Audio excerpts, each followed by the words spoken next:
Hello everyone, this is part 13 of What If Naruto Got Lost in Time, and I hope you guys enjoy this video and to like, to subscribe, to share, and check out the playlist, to see more comment down below. Now let's start the intro. They call me a god. They call me a god. They call me a god. Join my membership, the perks are great. It's in the description. Be sure to like and subscribe, it gives me more motivation. Enjoy. Naruto tumbled onto the ground in a splatter of dirt and mud. He stood on shaky legs, the world spinning around counterclockwise as fast as his mind could keep up. He watched the world through blurry eyes like watching it through a fish bowl. He quickly stepped back to keep from losing his balance, labored breathing, sucking air into his lungs. His sweaty hair drooped into his eyes, everything spun, and he recognized the feeling immediately as that of chakra drain. He cursed, smoothing the bangs out of his eyes with a clawed hand. Sasuke was nowhere in sight. Naruto. He spun, too fast, his vision catching up with him. Rin sprinted over, her small hands pulling at the fabric of his shirt to keep him balanced. She nearly stepped back in fright. Your chakra, she sputtered, watching him dazedly, the way one would watch a god. He tried to look at her through the corner of his eyes, taking a deep breath of the pollen spring air around him, and gathered all his chakra from wherever he could, pulling it together. I'll be fine, he muttered crossly. Where's? The clap of clashing kunai LD through his acute hearing, his head whipping past Rin's mocha-colored hair to Obito back flipping away from another Uchiha. He cursed, pushing Rin out of the way as he flung himself towards them.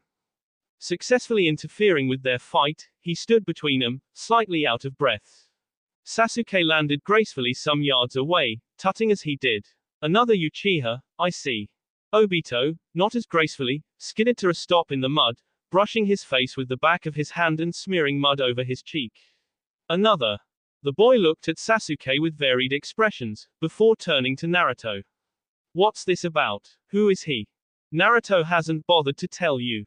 Those Sharingan spinning slow circles in his eyes. Naruto, I'm shocked. You run off to this place and you don't even bother with the common courtesy to tell them about you. He growled in frustration at the reviled, mocking words. Obito sent him a questioning look, but didn't retort. So this is where you go? Sasuke muttered, peering around with an air of disdain, but not letting his guard down. Pity, I thought you'd go somewhere a bit exotic. It shouldn't concern you, at any rate. He frowned, eyeing the way Obito and Rin cowered slightly at his looming red tails.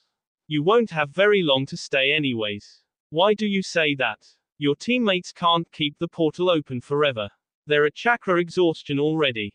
Sasuke snorted. And you, yourself aren't. Naruto narrowed his eyes, watching as the forestry blended into a scenery of towering metal bars, the stench of sewage and de-sping water overlapping his senses. He opened his eyes to the enormous pair that met his gaze, two golden eyes placed above a row of razor-sharp teeth the length of his arm. How much longer can I keep this up? He asked softly. A low, amused laugh met his ears. Oh, I suppose it really depends on you. I could keep this up for hours. With my sanity in check, if you don't mind. Naruto hissed. With an amused swish of his tail, Kyuubi pondered this, as if mocking him. Well, perhaps you'll just have to find out. The bars blurred with the apple green of Konoha forests, and suddenly his reflexes caught the blade slamming towards him with a kunai, his widened eyes meeting Sasuke's Sharingan, before he pushed the Uchiha off him and sent him flipping through the air. Haven't I told you, to never take your eyes off of your opponent? Naruto couldn't remember such a time off his head, but he was sure that somewhere, amongst the sealed memories of Sasuke and him, sometime before everything when the two could just be. When it was not a question of Naruto or Sasuke but of Naruto and Sasuke. Don't recall that advice. He opted for, instead. Naruto turned to Obito. Take Rin and get out of here. But, just listen to me, Obito. He said sincerely, and the Uchiha paused in mid-shout. Skeptically, and nonplussed, the Uchiha slowly backed away with a nod of his head, as Naruto turned, sprinting over to Rin and grabbing her hand. They wouldn't be gone for long. He'd have to finish this as quickly as possible. The last thing he wanted was for an idiot like Sasuke to spill everything he worked hard to keep a secret. Sasuke watched them, poised with his blade swung beside him, but made no move to follow. letting your friends escape while they can. What are you here for, anyways? Naruto hissed slowly. The Uchiha lowered himself into position. Wouldn't you like to know? Blades clashed, sprang apart, and met again. Naruto at a slight disadvantage with his much closer range than Sasuke's 4 feet of King Machine.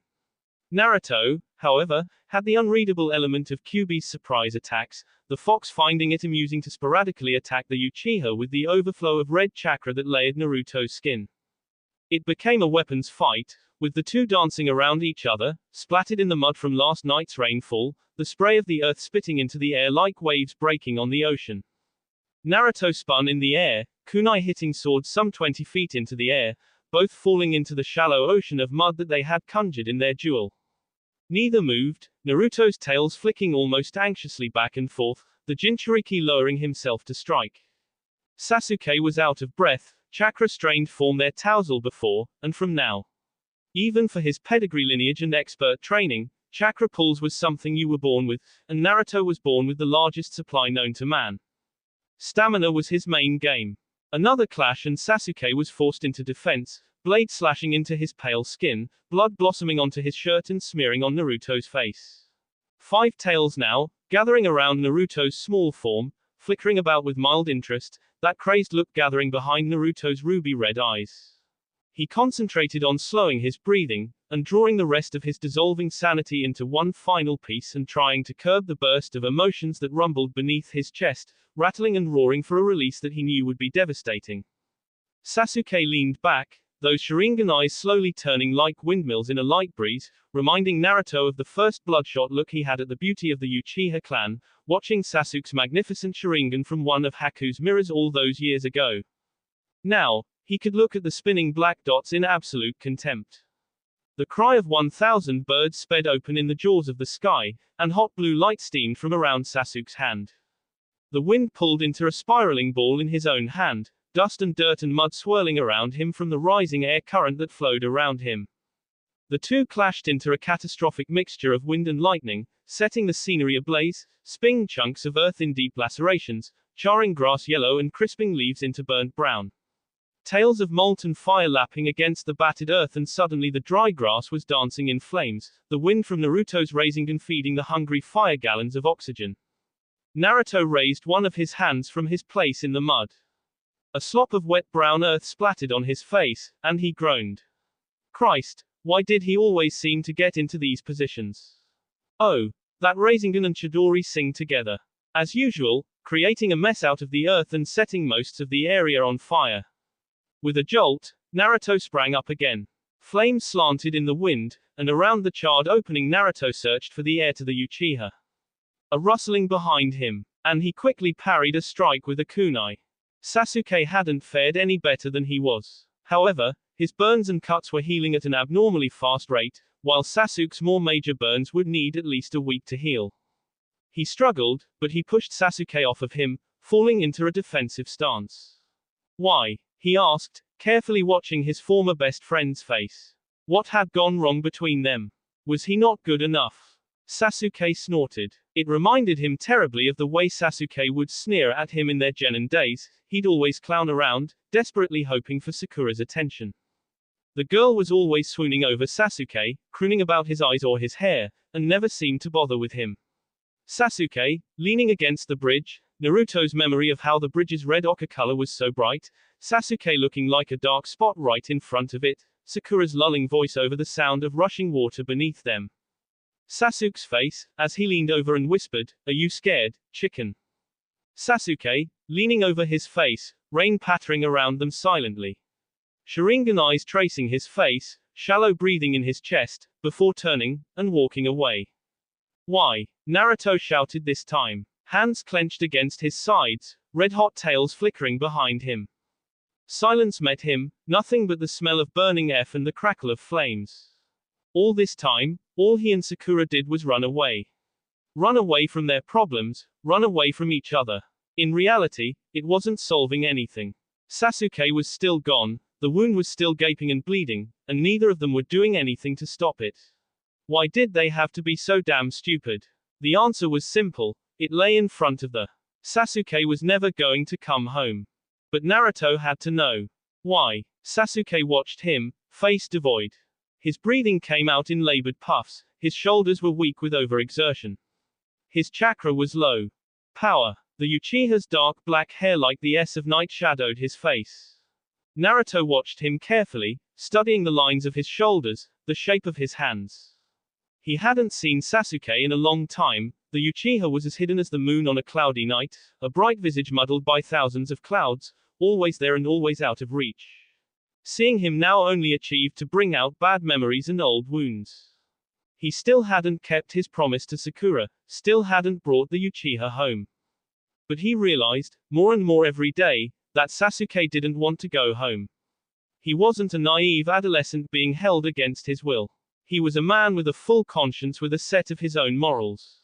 Sasuke knew exactly what he was doing, with lack of care for those he left behind, not caring if Sakura cried crystalline tears every year on the day he left, didn't care that Naruto always pleaded for him to come home, always wished that he would say yes, he would come back. But Naruto's eyes were opened now.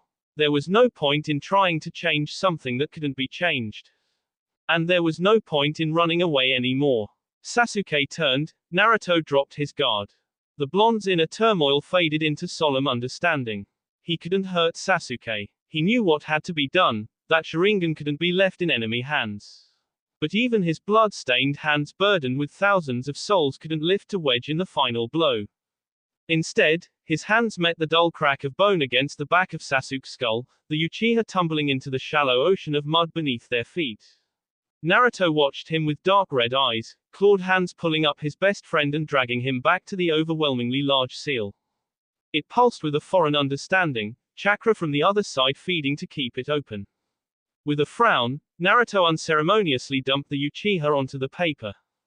The Uchiha faded in a deafening roar and azure bright light, ground shaking on impact and a burst of chakra pounding through the landscape. Naruto stood alone, a sobering mood blowing past him like an icy cold wind. What was he doing here? How long could he keep up this farce, that this was all for the purpose of science, of discovery? Naruto couldn't fool himself, he wasn't here for breakthroughs in sealing engineering.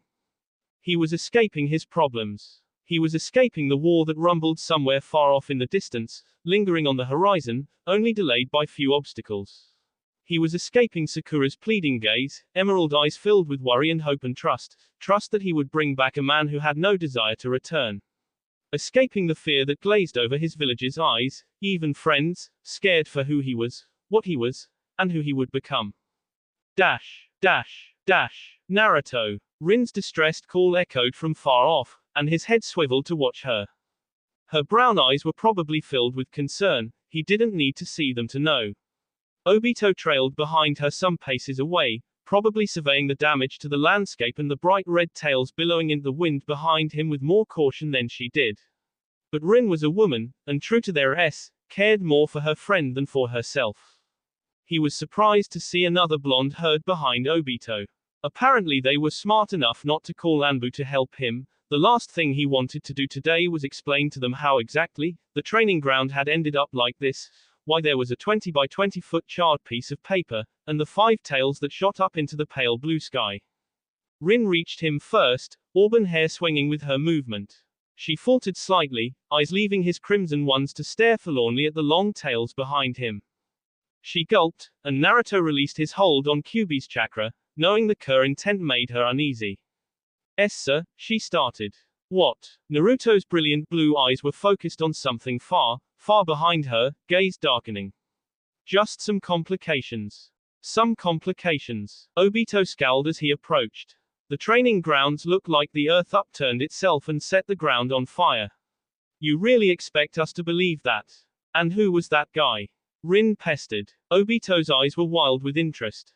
He was an Uchiha, right? I could tell, from his Sharingan. Naruto didn't say anything, only watching the burning paper curl into itself, ashes dusting in the wind. Is he? Obito. Rin cut him off quickly. Before hissing, he obviously doesn't want to discuss it. Pursing his lips in a near futile attempt to stop asking questions, Obito refrained himself. Minato stepped closer, surveying the damage for himself with the cool eyes of someone who had seen worse. A training accident, he announced. Obito, You were trying out a new Kaiten jutsu. Rin, just seconds before that you had used a Futen jutsu, so the moisture was taken out of the grass and set it on fire. The Hokage stopped his alibi-making process to look at the lightning slashes on the barks of the trees. And I suppose I was trying out a class Raiten jutsu on you all. Naruto grinned. Yondaim's humor never failed him. But sensei, Rin whined, why can't I do the crazy cool Raiten jutsu? Minato only sent her a wary look. This has to be a credible story. Can you do an A-class Raiten jutsu? Rin huffed. But the better question would be, Obito began slyly. Why would you use one in a training session with your Chunin students? Exactly. It'd be more believable if we used it as a last option when we were fighting you. The Hokage huffed in annoyance. End of discussion. We're sticking with my story.